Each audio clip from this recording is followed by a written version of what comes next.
Technical coaching classes के YouTube channel पे आपका एक बार पुनः स्वागत है। मैं सुभाष जयपाल आपका एक बार पुनः स्वागत करता हूं।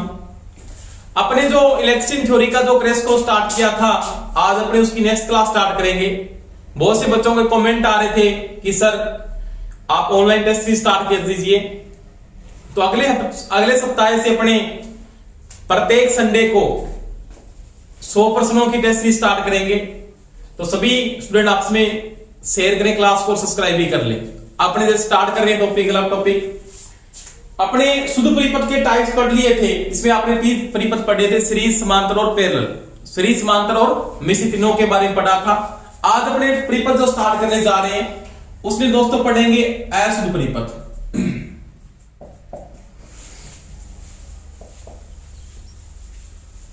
किसके बारे में पढ़ेंगे? अशुद्ध परिपथ। शुद्ध परिपथ में दोस्तों आपने क्या पढ़ा था कि जैसे मैंने बात की थी वहां पे कि मेरे पास कोई भी एक भार है,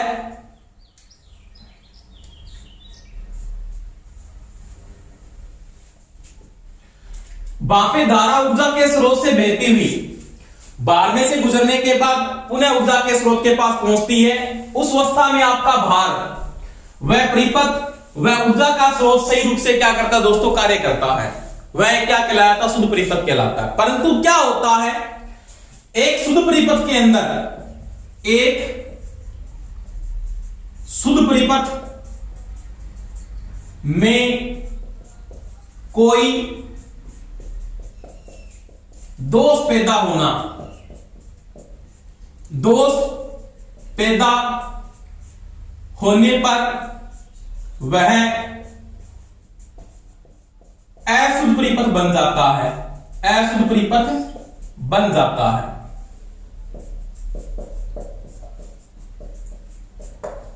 यानी क्या कहता है कि मेरे पास एक प्योर सर्किट था, एक शुद्ध परिपथ था, उसमें कोई ना कोई एक दोष पैदा हो जाता। दोष का मतलब क्या हुआ कि धारा ऊर्जा के स्रोत से बहती है, भार में से बिना गुजरे ऊर्जा के स्रोत के दोनों सिरों को आपस में क्या करती है? मिला देती है। उस समय धारा का मान अत्यधिक बढ़ जाता है, तो उसे अपने दोस्तों क्या बोलते हैं? लघु परिपथ बोलते हैं। धारा का मान वहां पे अनंत हो जाता है। और क्या हो सकता है? धारा ऊर्जा के स्रोत से बहती है, भार में से बिना गुजरे अपना परिपथ पूर्ण नहीं कर पाती है, तो उसे भी क्या बोलते हैं? एक दोषित परिपथ का रूप माना जाता है। तो इस परिपथ के अंदर जैसे कोई ना कोई एक दोष पैदा होता है, जैसे मैं सिंपल बात करता हूं, अपने दोष के प्रकार पढ़ेंगे। तो इस परिपथ में, एक शुद्ध परिपथ में दोष पैदा होना क्या कहलाता है दोस्तों? अशुद्ध परिपथ कहलाता है। जिसे परिपथ में धारा का मान या तो बढ़ जाता है, या परिपथ में धारा प्रवाह ही नहीं होती है, या कोई परिपथ जो आप यूज कर रहे हो, जिस परिपथ की जो बॉडी है या कोई भी उपकरण है, अगर उसकी धात्विक बॉडी है, उसके अंदर बॉडी में अर्थ करंट फ्लो हो जाता है, तो उसे अपने दोस्तों क्या बोलते हैं? अशुद्ध परिपथ कहा जाता है। इसके अपने टाइप्स पढ़ेंगे। देखो अशुद्ध परिपथ क्या होता है, उसके प्रकार पढ़ते हैं।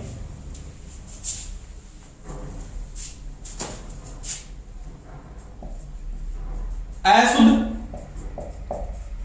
परिपथ के प्रकार, या दोस्तों किसकी बात करेंगे? इसके टाइप्स की बात करेंगे। अशुद्ध परिपथ 3 प्रकार से बन जाता है। देखो पहला इसका जो टाइप अपने यूज करेंगे उसको बोलते हैं दोस्तों लघु परिपथ।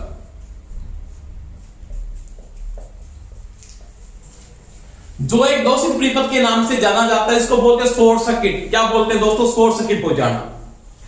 2 नंबर इस कंडीशन में अपने पढ़ेंगे दोस्तों खुला परिपथ।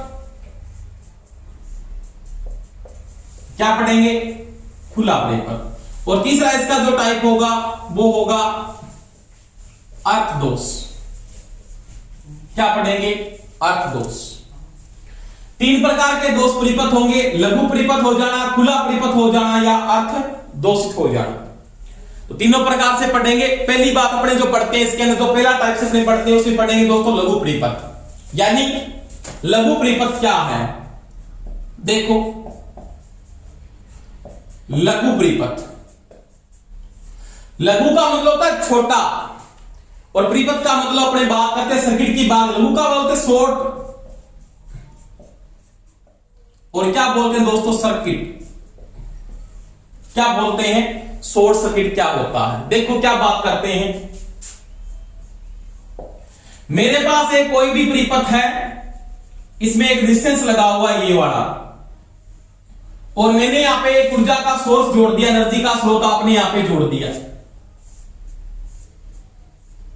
जिसके रूप में मैंने किसको यूज किया, मान लिया बैटरी को यूज किया। धारा आपकी यहां से फ्लो होती है।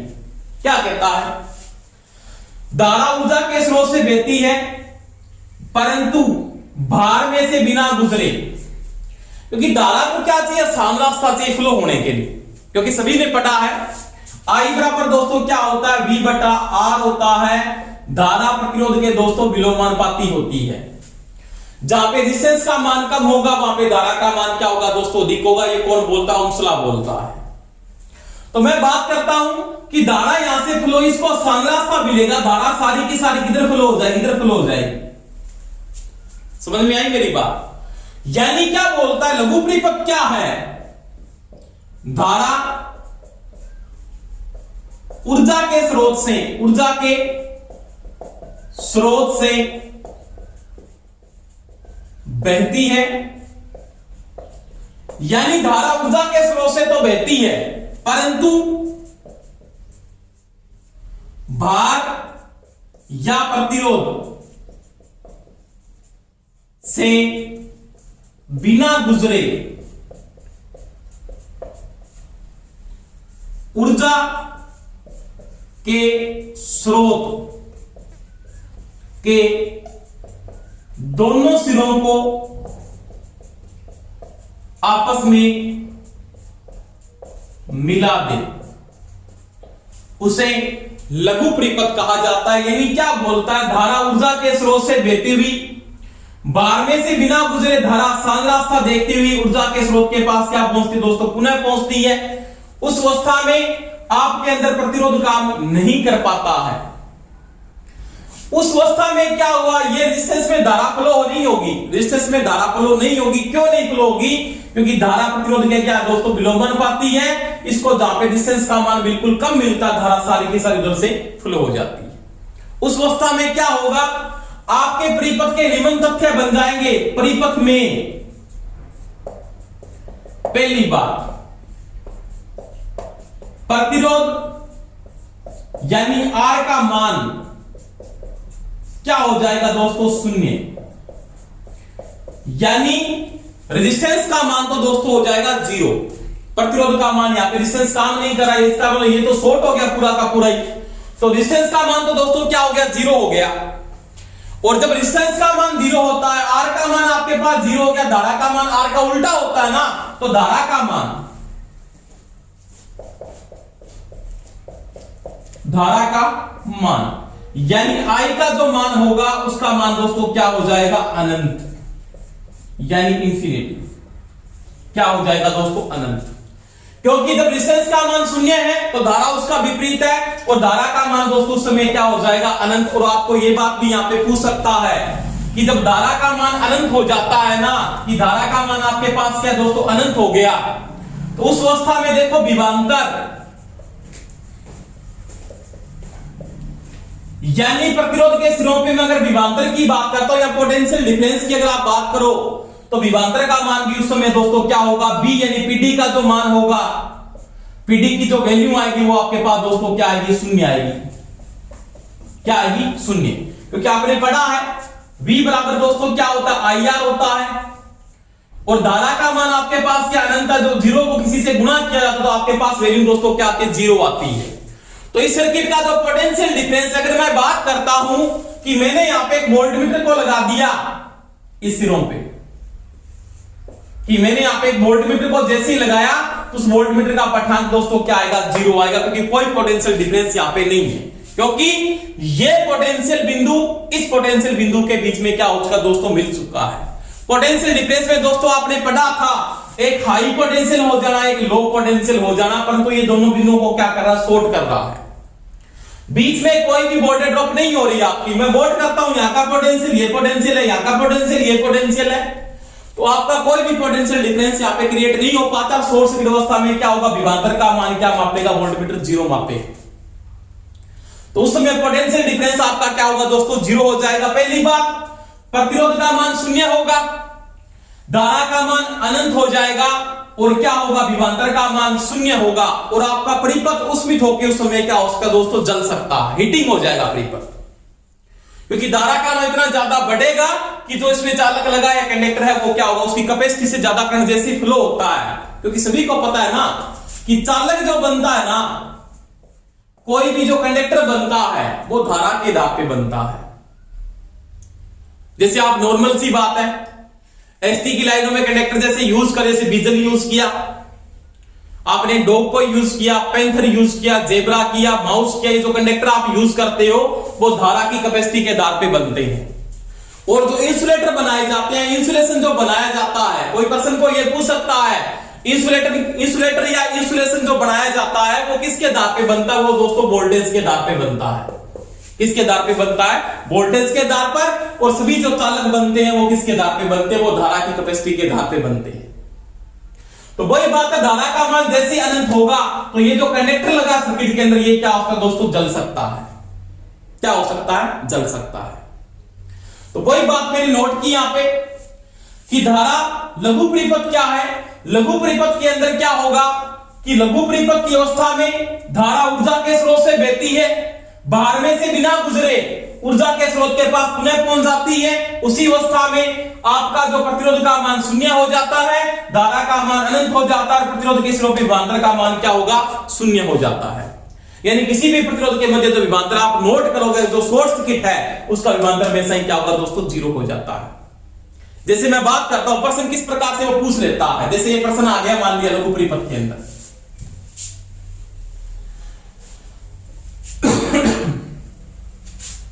जैसे ये प्रश्न दे दिया इसने,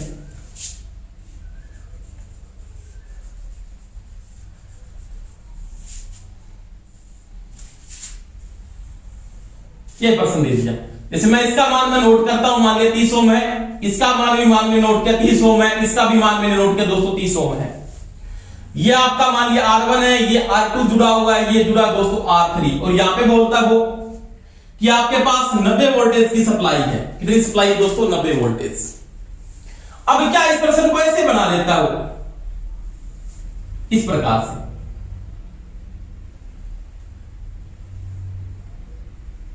और यहां पे लगा देता है दोस्तों एक वोल्ट मीटर को। क्या लगा देता है, एक वोल्ट मीटर को लगा देता है। कहता है इस वोल्ट मीटर का पठान क्या होगा ज्ञात कीजिए। प्रश्न बिल्कुल इंपॉर्टेंट है, कोई दिक्कत नहीं है। अब मैं एक बात को नोट करता हूं कि जो वोल्ट मीटर लगा है वो इस पोटेंशियल बिंदु से इस पोटेंशियल बिंदु के बीच में लगा हुआ है। पहली बात मैं नोट करता हूं कि अगर ये रेजिस्टेंस तीनों सही काम करते तो ये भी 30 वोल्टेज ड्रॉप करता, ये भी 30 वोल्टेज ड्रॉप करता और ये भी 30 वोल्टेज क्या करता दोस्तों, ड्रॉप करता। मैंने आपको बात की थी कि जैसे मैं यहां पे सीरीज परिपथ में क्या कर दिया, इसको इसने शॉर्ट कर दिया, ये शॉर्ट है, ये देखो, इसका मतलब R2 काम नहीं करेगा, R2 कार्य नहीं करेगा। एक ओनली फॉर कंडक्टर की भांति क्या कर रहा है दोस्तों, काम कर रहा है। इसका मतलब R1 काम कर रहा है और कौन काम कर रहा है दोस्तों, R2 काम कर रहा है। दोनों की वोल्टेज क्या है, दोनों का डिस्टेंस बराबर है, दोनों की वोल्टेज ड्रॉप भी क्या होगी दोस्तों, बराबर होगी। अब देखो ये कितनी खाएगा, तो ये मेरे को पता है 45 वोल्टेज को ड्रॉप करेगा, ये भी कितनी करेगा, 45 वोल्टेज को क्या करेगा दोस्तों, ड्रॉप करेगा। तो इसका जो पठन होगा ओनली फॉर इस डिस्टेंस का होगा और इसका पठन दोस्तों कितना होगा, 45 वोल्टेज होगा, नहीं कि आप उसमें 60 वोल्टेज कर दें, ऐसा नहीं कर सकते। तो ये मैंने बात की लघु परिपथ की। तो ध्यान रखना लघु परिपथ के समय किसी प्रतिरोध के मध्य विभवांतर का मान दोस्तों क्या होता है, 0 वोल्टेज ड्रॉप करेगा, कोई वोल्टेज को ड्रॉप नहीं कर रहा। तो ये मैंने लघु परिपथ की बात की। आपको प्रश्न में इस प्रकार से पूछ लेता, जैसे ये प्रश्न आ गया मान लिया, लघु परिपथ में कई प्रकार के प्रश्न को पूछता है। जैसे ये प्रश्न दे दिया उसने,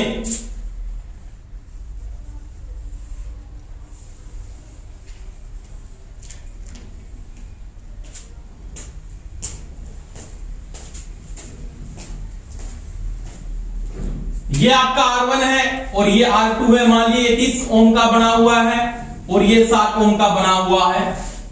और मैंने यहां पे एक वोल्ट मीटर को लगा दिया। क्या लगा दिया दोस्तों, वोल्ट मीटर। तो वोल्टेज की जैसे यहां पे मैंने सप्लाई दी, तो कहता है इसका पोटेंशियल डिफरेंस क्या होगा।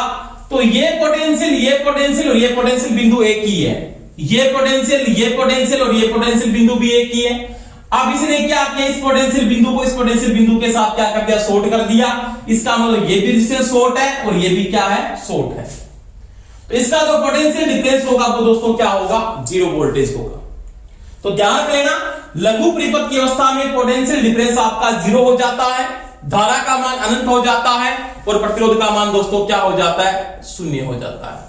तो ये मैंने किसकी बात की दोस्तों, लघु परिपथ की बात की। अब देखो आगे बात करते हैं दोस्तों, इसके बाद अशुद्ध परिपथ के दूसरे टाइप्स की बात करते हैं। तो उसमें अपने पढ़ेंगे खुला परिपथ, जिसको बोलते हैं ओपन सर्किट। लघु परिपथ क्या है, देखो ये मेरे पास एक कोई भी परिपथ है, ऐसे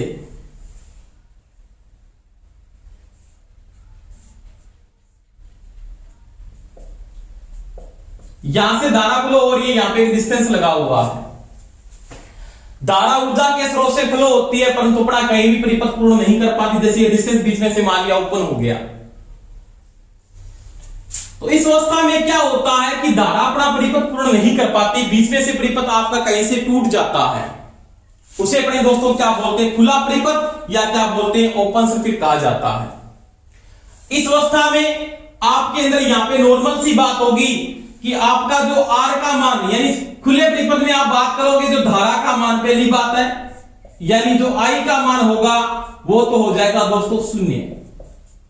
कितना हो जाएगा, 0, क्योंकि धारा अपना परिपथ पूर्ण नहीं कर पाती। इसका जो ये पोटेंशियल है, ये तो इसका दोस्तों यहां तक क्या हाई पोटेंशियल है, यानी इसको तो क्या बोलेंगे HP, और ये क्या है LP, दोनों मिल नहीं पा रहे और धारा आपकी फ्लो नहीं हो पा रही, क्योंकि बीच में सर्किट आपका क्या हो गया दोस्तों, टूट जाता है।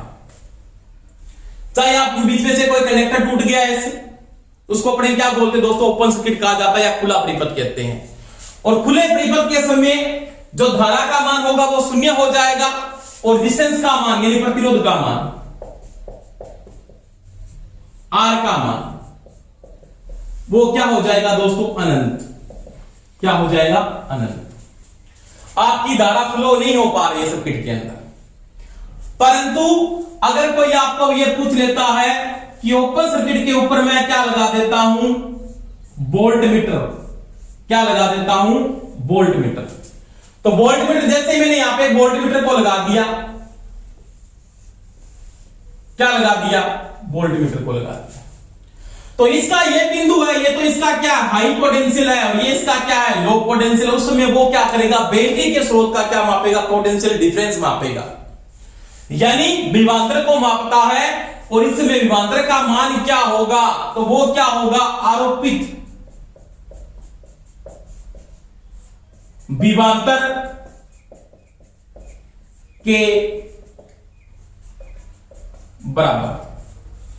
अगर मैं यहां पे 90 वोल्टेज का पोटेंशियल बैटरी का है या ऊर्जा के स्रोत का 90 वोल्टेज का पोटेंशियल है, तो इसका पठन भी क्या होगा दोस्तों, 90 वोल्टेज होगा। अगर यहां पे 60 वोल्टेज है तो यहां का पोटेंशियल भी दोस्तों क्या होगा, 60 वोल्टेज ही होगा, यानी वो आरोपित वोल्टेज के बराबर क्या देगा, पठांक देगा। तो ये मैंने बात की कि खुला परिपथ में क्या है, धारा अपना परिपथ पूर्ण नहीं कर पाती है, उस समय धारा का मान 0 हो जाता है, प्रतिरोध का मान अनंत हो जाता है और प्रतिरोध के मध्य पोटेंशियल डिफरेंस यानी विभवांतर आरोपित पठांक के क्या हो जाता है, बराबर हो जाता है। इतना आपका आरोपित विभवांतर होगा, उसके पोटेंशियल डिफरेंस क्या होगा, बराबर होगा।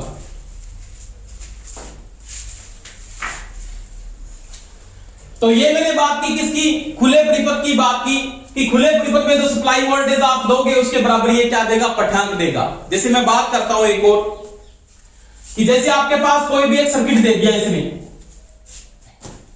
ये सर्किट बना दिया,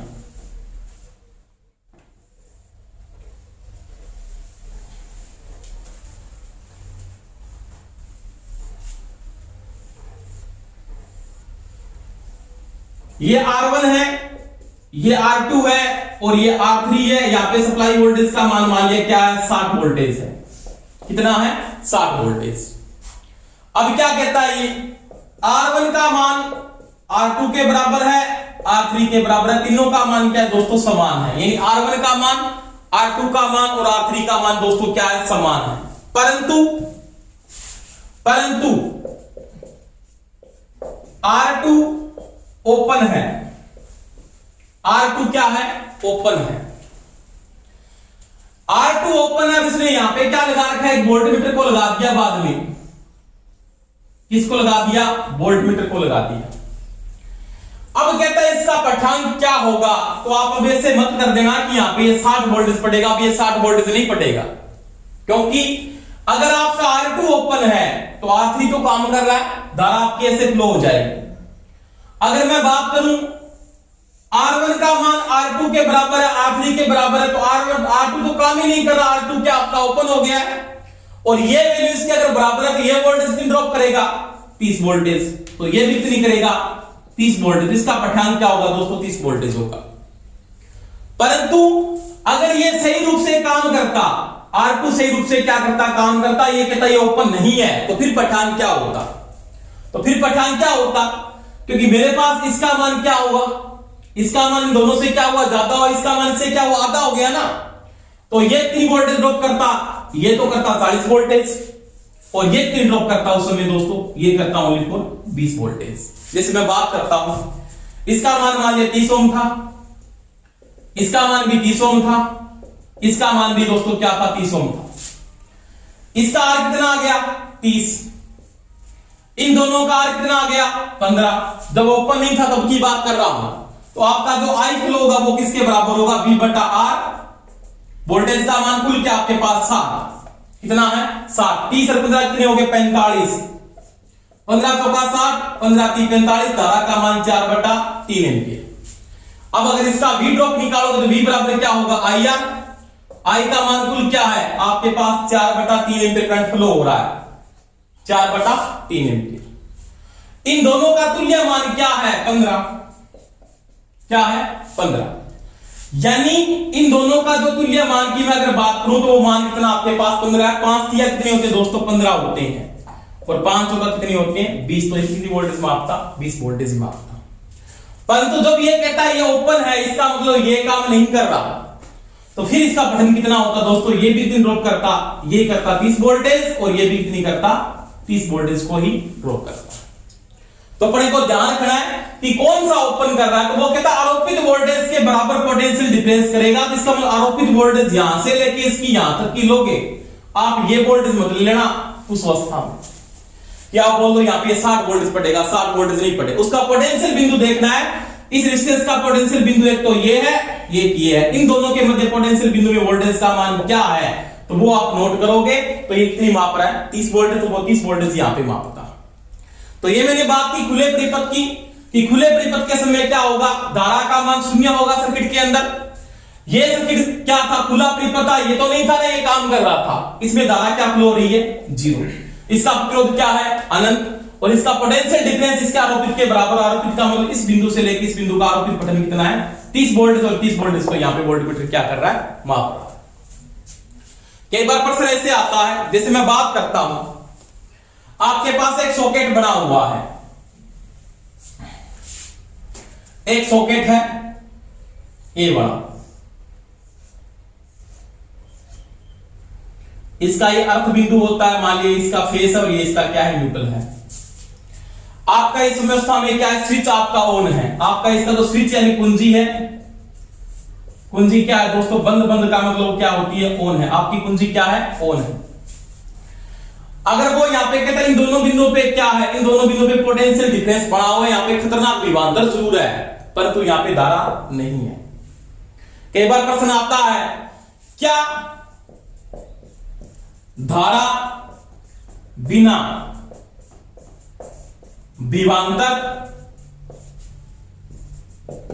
हो सकता है?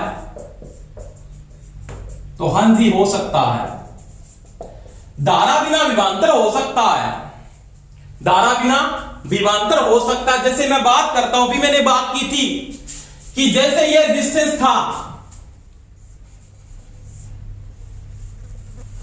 ये 60 वोल्टेज की सप्लाई थी, और ये आर आपका क्या ओपन है, जिस परिपथ में धारा फ्लो नहीं हो रही। परंतु इसका पोटेंशियल है, बिल्कुल है पोटेंशियल इसका, क्योंकि ये इसका क्या हाई पोटेंशियल है और ये इसका दोस्तों क्या है लो पोटेंशियल है। मैंने यहां पे कोई एनर्जी का सोर्स यानी बैटरी को जोड़ रखा है। तो यहां पे एक खतरनाक विभवांतर बना हुआ है, इसका मतलब यहां पे विभवांतर तो है, जो स्विच आपका क्या है बंद है, परंतु क्या धारा फ्लो हो रही है? नहीं फ्लो हो रही। कहां पे फ्लो हो रही? जब सॉकेट पे कोई उपकरण आपका नहीं जुड़ा हुआ है तो क्या धारा फ्लो होती है? स्विच ऑन होने पे नहीं फ्लो होती, क्योंकि वहां पे खतरनाक विभवांतर जरूर है परंतु धारा प्रवाह नहीं हो रही। परंतु आपको कोई ये पूछ लेता है बिना विभवांतर धारा हो सकती है, तो इसका उत्तर क्या होगा दोस्तों? नहीं। यानी बिना विभवांतर कोई धारा नहीं फ्लो हो सकती। आपका पोटेंशियल डिफरेंस अगर नहीं है, आपके पास कोई पोटेंशियल नहीं है, जैसे मैंने कहा हाई से हाई पोटेंशियल की धारा फ्लो हो जाएगी? नहीं फ्लो हो सकती। आपका पोटेंशियल डिफरेंस आएगा तो ही आपकी धारा फ्लो हो सकती है, नहीं तो धारा फ्लो नहीं हो सकती। तो ये चीज का ध्यान रख लेना। विभवांतर यानी धारा के बिना विभवांतर हो सकता है परंतु बिना विभवांतर धारा नहीं हो सकती। तो ये मैंने बात की थी, जैसे मैंने बात की यहां पे पोटेंशियल है, आपने का पूरी शॉर्ट कर दिया, शॉर्ट करने के बाद इसका एक हाई है एक इसका क्या लो है, तो करंट फ्लो हो रहा था। परंतु मैं एक बात करता हूं, यहां पे 10 वोल्टेज प्लस की है, यहां पे भी 10 वोल्टेज क्या है प्लस की है, इसमें करंट फ्लो हो जाएगा? कोई करंट फ्लो नहीं हो सकता। धारा का मान उस समय क्या होगा दोस्तों? 0 होगा, कोई धारा फ्लो नहीं हो सकती। परंतु मैं बोलता हूं एक बिंदु पे पोटेंशियल डिफरेंस आपका 10 वोल्टेज का है और एक बिंदु पे पोटेंशियल डिफरेंस मान लिया 5 वोल्टेज का है, तो इन दोनों बिंदुओं के बीच में पोटेंशियल डिफरेंस बना हुआ है, परंतु जैसे ही लोड जोड़ोगे तो धारा इसकी फ्लो हो जाती है। तो ये मैंने किसकी बात की दोस्तों? खुले परिपथ की बात। तीसरी बात करते हैं, इसमें एक दोस्त और होता है, उसके बारे में पढ़ेंगे।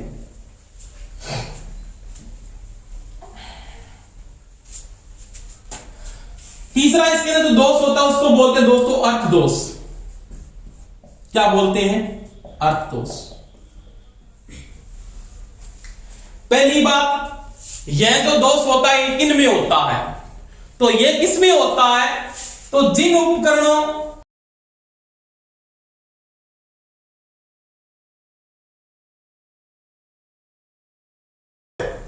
धात्विक है, क्या है? धात्विक, उनमें ही क्या होता है दोस्तों? अर्थ दोष होता है, नहीं तो अर्थ दोष नहीं होता। धात्विक का मैं बात करता हूं। अर्थ दोष का मतलब क्या होता है? जैसे मेरे पास कोई भी उपकरण है,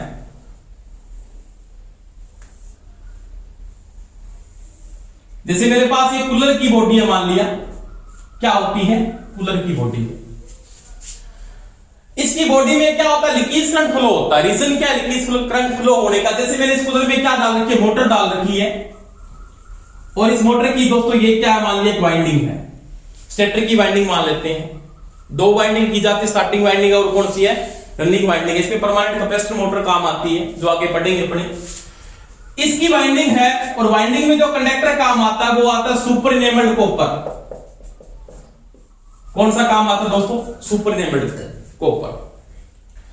इस कंडक्टर का जो मैं यूज करता हूं, सुपर इनेबल्ड का मतलब इसके ऊपर लेपित इंसुलेशन होता है, और जैसे ही वो लेपित इंसुलेशन ऊपर से हट जाता है तो यहां से ये क्या करता है? लीकेज करंट को फ्लो करता है। इसका मतलब ये बिंदु से इसका एक पोटेंशियल बन जाता है, जिसको अपने बोलेंगे दोस्तों HP, हाई पोटेंशियल मान लीजिए।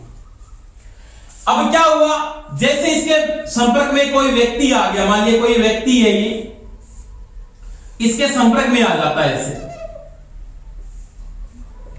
ये इसके संपर्क में आया तो क्या होता है? जैसे आदमी यहां पे जो टच कर रहा है वो किसके साथ टच कर रहा है? भूमि के साथ। और मैंने आपको बताया था दोस्तों भूमि का विभव, पिछली वीडियो में पीछे देखोगे तो भूमि का विभव क्या होता है? 0। इसका मतलब वो यहां पे टच कर रहा है, इसका मतलब ये तो इसका क्या हो गया? हाई पोटेंशियल, और ये दोस्तों इसका क्या हो गया? Low potential.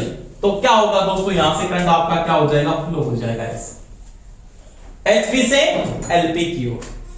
तो उस समय आपको क्या लगता है? विद्युत शॉक लगता है। क्या लगता है? विद्युत शॉक या विद्युत क्या लगता है दोस्तों? झटका लगता है, जो किसका कारण होता है? वो होता है अर्थ दोष। किसका कारण होता है? अर्थ दोष। यानी ऐसे तो हैगा नहीं है कि मेरे पास जो बॉडी बनी हुई है बार वाली, ये बॉडी, ये पीवीसी की बनी है। पीवीसी क्या है दोस्तों, कूचा अलग, उसमें करंट नहीं फ्लो होता। सिंपल बात है, तो मिक्सी की बॉडी में कभी करंट आप देखा आपने? नहीं आता। आपके पास सिंपल सी बात है, जो कण जिनकी बॉडी क्या धात्विक, उनमें क्या होता है, लीकेज करंट फ्लो हो सकता है, क्योंकि धात्विक कंडक्टर के अंदर ही धात्विक जो बॉडी है वो किसका काम करती है, चालक का काम करती है। तो उनकी बॉडी में लीकेज करंट फ्लो हो सकता है, और जैसे आदमी उसके संपर्क में आता है तो उसको क्या लगता है, विद्युत शॉक लगता है। आदमी को जो विद्युत झटका लगता है ना, विद्युत झटका, वो दोस्तों किससे लगता है, वो लगता है वोल्टेज से। किससे लगता है, वोल्टेज से। और आदमी को 90 वोल्टेज के बाद झटका लगना क्या लगता है, शुरू लगता है। ऐसे नहीं कि 90 वोल्टेज से कम वोल्टेज है तो आदमी को कोई शॉक नहीं लगता कभी। जैसे कभी भी आप नोट कर लेना, आपके घर पे 12 वोल्टेज की बैटरी होगी, 24 वोल्टेज की बैटरी होगी, आपका प्लस का सिरा है माइनस का सिरा, दोनों को आप कभी भी टच करके देख लेना, आपके अंदर करंट फ्लो नहीं होता, क्योंकि आदमी की कैपेसिटी है उस वोल्टेज को सहन करने की। आदमी को जो विद्युत आघात लगता है वो 90 वोल्टेज या 90 वोल्टेज झटका लगता है। और आदमी की जो मृत्यु होती है ना, वो कम से कम कितने करंट पे होती है, वो होती है धारा से। उस धारा का मान होता है दोस्तों 50 मिली एम्पियर। कितना होता है, 50 मिली एम्पियर। क्योंकि आदमी को जो धारा, इसका मतलब आदमी में क्या पैदा होती है, हीट पैदा होती है। हीट का मतलब जूल का नियम आगे पढ़ेंगे, H बराबर दोस्तों क्या होता है, I² RT होता है। इसके कारण आदमी क्या होता है, उष्मित का मतलब क्या होता है, गर्म होता है। और जैसे आदमी में हीट पैदा होती है तो आपका खून दोस्तों क्या होता है, गाढ़ा होना शुरू हो जाता है। और आपका सबसे पहले जो फेल होता है वो क्या होता है दोस्तों, हार्ट फेल होता है, क्योंकि हार्ट काम नहीं करता बाद में। तो वही बात है यहां पे कि आदमी को झटका लगता है, वोल्टेज लगता है। मरने का जो रीजन है वो क्या होता है दोस्तों, करंट होता है। 90 वोल्टेज से ज्यादा अगर वोल्टेज है और धारा का मान 50 एम्पियर से अगर ज्यादा, मिली एम्पियर से ज्यादा है, तो आदमी की निश्चित क्या होती है, मृत्यु होती है। तो वही बात की मैंने, यहां का पोटेंशियल और यहां का पोटेंशियल अगर 90 वोल्टेज से ज्यादा हो जाता है तो उसको क्या लगता है, झटका लगता है। तो उसको बोलते हैं अपने अर्धदोष। इसके अंदर क्या करंट होता है, अपना लीकेज करंट फ्लो होना। लीकेज करंट का मतलब क्या होता है, यानी लीकेज करंट को हिंदी में बोलते हैं रिसाव धारा। क्या बोलते हैं, रिसाव धारा। अब ये रिसाव धारा की मैं अगर बात करता हूं कि रिसाव धारा का मान कितने से ज्यादा नहीं होना चाहिए, इसे नॉर्मल बात है। गर्मी के टाइम में अपने जो कूलर को यूज करके उसकी बॉडी में नॉर्मल करंट आता है, उसका रीजन यही होता है कि उसमें लीकेज करंट फ्लो होता है, क्योंकि वहां पे नमी रहती है। और जिस चीज के अंदर नमी रहती है वहां पे लीकेज करंट फ्लो होता है। रिसाव धारा का मान एसी में 1/5000 एम्पियर से ज्यादा नहीं होना चाहिए। यानी इसको क्या बोलेंगे दोस्तों, मिली एम्पियर में चेंज कर सकते हो। 1/5000 इंटू में 1000, तो ये आ जाएगा दोस्तों 0.2 मिली एम्पियर से ज्यादा नहीं होना चाहिए। और डीसी में इसका मान 1/2000 एम्पियर, यानी इसको क्या बोलोगे, 1/2000 इंटू में 1000, यानी 0.5 मिली एम्पियर से ज्यादा नहीं होना चाहिए। अब इन दोनों में डिफरेंस क्यों है, इस डिफरेंस का रीजन क्या है, तो ये दोस्तों जो एसी का मान है वो आरएमएस मान। कौन सा मान है, आरएमएस मान। और आदमी को जो झटका लगता है ना या शॉक लगता है वो एसी के किस मान से लगता है, वो ध्यान रख लेना, शिखर मान से। और शिखर मान आरएमएस मान से हमेशा ही क्या होता है दोस्तों, ज्यादा होता है। आपको प्रश्न में पूछ सकता है, आदमी को जो विद्युत आघात लगता है वो किस मान से लगता है, एसी के, तो आपको बोलेगा शिखर मान, आरएमएस मान, तत्कालिक मान या औसत मान। तो ध्यान रख लेना, जो झटका लगता है आदमी को वो शिखर मान से लगता है, क्योंकि जो साइन वेव फ्लो होती है ना एसी की, ऐसे फ्लो होती है। इस वोल्टेज से आदमी को हमेशा ही क्या होता है, झटका महसूस होता है, हाई वोल्टेज जहां पे पहुंचती है। इसको बोलते हैं शिखर मान, या अपने बोलते दोस्तों पीक वैल्यू। क्या बोलते हैं, पीक वैल्यू। तो ये ध्यान रख लेना, आपको आघात लगता है वो शिखर मान या पीक वैल्यू से लगता है, तब अपने मार्क करके चलते ये आरएमएस मान है। और आरएमएस मान शिखर मान का हमेशा ही क्या होता है, ज्यादा होता है, जो आगे पढ़ेंगे। क्योंकि आपने पढ़ा होगा बी आरएमएस इक्वल टू क्या होता है, तो वो होता है बीपी बटा में √2 और आप बीपी बराबर आप ये भी लिखते हो बी आरएमएस इनटू में √2। तो ये बी आरएमएस बीपी का √2 क्या होता है दोस्तों, बात करते हैं। बी आरएमएस जब आपको दिया है और आपको बीपी निकालना है तो √2 से क्या करते हैं, गुना करते हैं। कैसे आते हैं आगे इस थ्योरी में बात करेंगे कि कैसे मान आपको प्राप्त होता है। तो ये मैंने बात की कि लीकेज करंट का मान एसी में 1/5000 एम्पियर से या 0.2 मिली एम्पियर से ज्यादा नहीं होना चाहिए, और डीसी में 1/2000 एम्पियर या 0.5 मिली एम्पियर से ज्यादा नहीं होना चाहिए। अगर ज्यादा है तो परिपथ में अपने क्या करेंगे दोस्तों, सुधार करेंगे। सुधार का मतलब या तो वाइंडिंग आप रीवाइंडिंग करो या आप इंसुलेशन की स्ट्रेंथ को क्या कर दें, बढ़ा दें। तो ये मैंने परिपथ की दोष के बारे में पढ़ा, यानी अर्थ दोष, खुला परिपथ दोष और लघु परिपथ दोष। धन्यवाद। क्लास अच्छी लगी हो तो लाइक करें, शेयर करें और सब्सक्राइब करें।